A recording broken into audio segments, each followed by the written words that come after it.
Ini adalah panna cotta, hidangan penutup yang berasal dari negara Italia.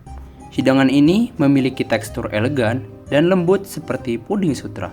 Lantas, gimana ya cara buatnya?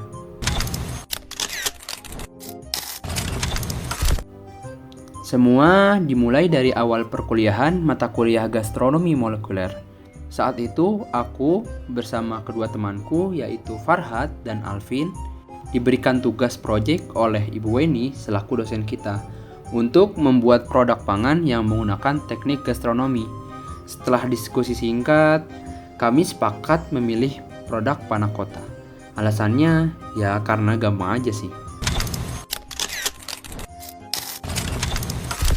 Sebelum masuk ke pembuatan panna cotta, kami bertiga menyiapkan alat dan bahan yang tidak terlalu mahal. Ya TTA lah ya. Lalu alat yang dipakai ada panci, kompor, pisau, talenan, dan blender. Untuk bahannya sendiri ada 250 ml susu cair, 20 gram santan bubuk, 1 lembar gelas sisit, gula untuk pemanis rasa, 2 lembar daun pandan, dan terakhir mangga dan jeruk sebagai toppingnya. Hari ini, tanggal 22 September, kita ngebuat produknya di rumah Farhad. Untuk tahapan pembuatannya, langkah pertama, siapkan alat bahan yang akan digunakan untuk membuat panna cotta. Lalu, masukkan dan hancurkan daun pandan bersama susu murni dengan menggunakan blender hingga berwarna hijau pucat.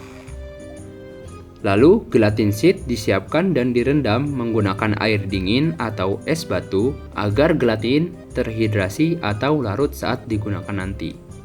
Sambil nunggu, lanjut ke dapur. Campurkan daun pandan yang sudah di blender sebelumnya di panci dengan gula sambil dipanaskan dengan api kecil. Setelah itu, larutan yang sudah diaduk dan dipanaskan tersebut disaring menggunakan penyaring untuk menghilangkan serat-serat pandan yang masih tertinggal.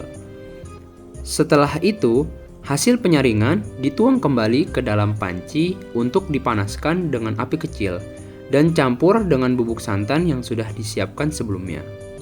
Kemudian, aduk hingga bubuk santan menyatu dengan larutan pandan, lalu masukkan gelatin ke dalam larutan, dan tahap terakhir, larutan dituang ke cetakan dan didinginkan dengan suhu kulkas yang memungkinkan gelatin dalam campuran panna cotta untuk mengeras dan memberikan tekstur yang lembut dan set. Serta, tanpa pendinginan yang cukup, panna cotta tidak akan mengeras dengan baik. Kalau sudah dingin, panna cottanya dikeluarkan dari kulkas dan diberikan topping buah-buahan agar makin menarik. Jadi deh, hidangan panna cotta siap disajikan.